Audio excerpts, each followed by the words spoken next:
మాజీ మంత్రి, YCP senior నేత పేర్ని నానిపైన కూటమి మంత్రి, తెలుగుదేశం పార్టీ సీనియర్ నాయకుడు కొల్లు రవీంద్ర తీవ్రస్థాయిలో విరుచుకుపడ్డారు. వైసీపీ నేత పేర్ని నాని బందర్కే కాదు, ఈ రాష్ట్రానికే పెద్ద పిచ్చోడు అంటూ ఆయన పేర్ని నానిపైన విమర్శలు చేశారు.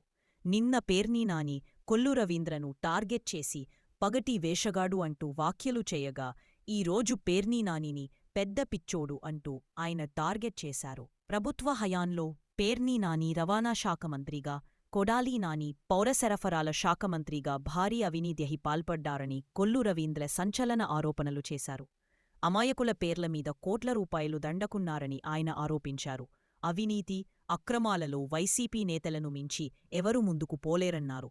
ఇసుక అక్రమాలకు పాల్పడ్డారని, తనపైన ఆరోపణలు చేస్తున్నారని, దీనిపైన ప్రమాణం చేసేందుకు తాను సిద్ధంగా ఉన్నానని, మరి పేర్ని నాని కూడా ప్రమాణం చేసేందుకు సిద్ధమేనా అంటూ కొల్లు రవీంద్ర సవాల్లిసిరారు.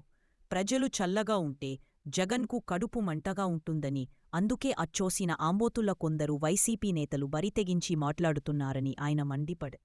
ఎన్నికలలో గెలిచేందుకు దొంగ పట్టాలు పంపిణీ చేసింది మీరు కాదా అంటూ ప్రశ్నించారు. కులాల మధ్య, కుటుంబాల మధ్య చిచ్చుపెట్టే స్థాయికి పేర్ని నాని దిగజారారు అని మంత్రి కొల్లు రవీంద్ర విమర్శించారు. రప్పరప్ప నరికే ఏమని చెప్పేవారిని సైకో అంటారా? అలా అనడం తప్పు అని చెప్పే మమ్మల్ని సైకో అంటారా అంటూ కొల్లు రవీంద్ర ప్రశ్నించారు.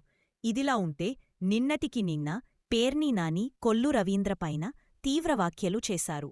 వేమిరెడ్డి ప్రశాంతిరెడ్డిని కొల్లు రవీంద్ర మహాతల్లి అని మాట్లాడుతున్నాని, కాని ఆమె మహానటి అంటూ సంచలన ఆరోపణలు చేశారు. కూటమి ప్రభుత్వ హయాంలో వాళ్లే గొడవలు సృష్టించి, వాళ్లే కేసులు పెట్టి రచ్చ చేస్తున్నాని ఆయన మండిపడ్డారు. ఇక మంత్రి కొల్లు రవీంద్రను టార్గెట్ చేయడంతో తాజాగా కొల్లు రవీంద్ర పేర్ని నానికి ఘాటుగా బదులిచ్చారు.